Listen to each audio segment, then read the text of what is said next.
9h45 sur Europe 1. L'heure du zapping politique.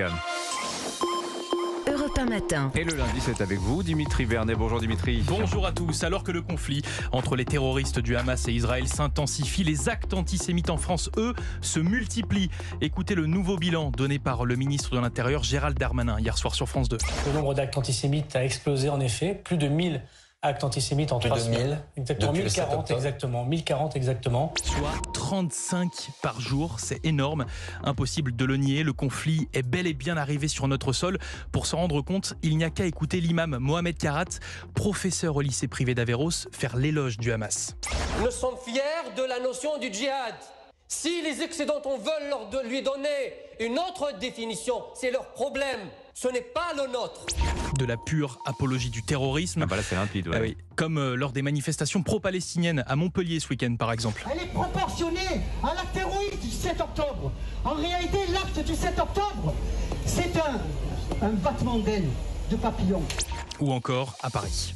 Et le deuxième mensonge, très grave, c'est de dire que la résistance du peuple palestinien, ce serait du terrorisme. Bon, le patron du Parti socialiste Olivier Faure était présent à cette manifestation ce samedi à Paris et il faut croire que tous ces propos ignobles lui ont peut-être permis de se remettre sa tête à l'endroit sur Radio J. Il a appelé toutes les forces politiques à un rassemblement contre l'antisémitisme. Je ferai en sorte que tout le monde puisse y participer. Si le Rassemblement national veut bien répondre à cet appel, battons-nous ensemble contre l'antisémitisme. Proposition donc refusée par les Insoumis dans la voix de Jean-Luc Mélenchon en conférence à Strasbourg. Personnellement, je n'irai jamais à une manifestation avec le Rassemblement national. Réponse du principal intéressé, Jordan Bardella sur BFM.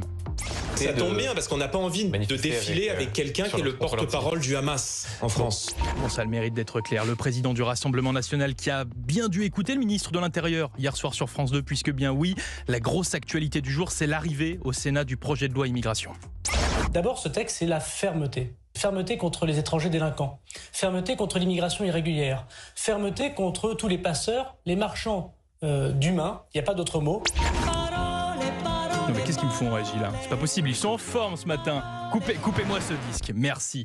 Bon, vous l'aurez compris, le message de Gérald Darmanin, c'est fermeté, fermeté et encore fermeté.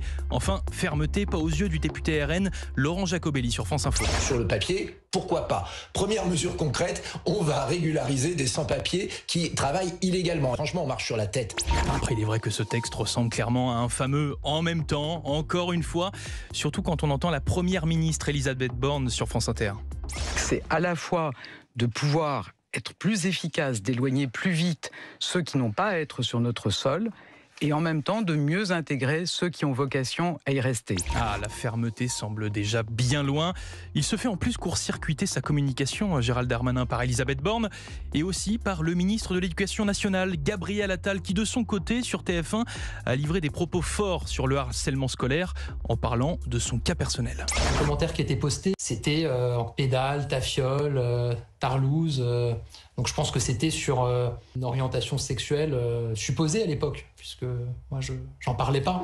C'est encore Gabriel Attal qui a pris la lumière hier soir. Bon, en régie, je vois que vous êtes réactif ce matin. Est-ce que vous arriverez à me trouver une réaction du ministère de l'Intérieur, du ministre ? M'emmerdes ! Ça fait 35 ans que tu m'as fait chier ! Ah là là, pauvre Gérald.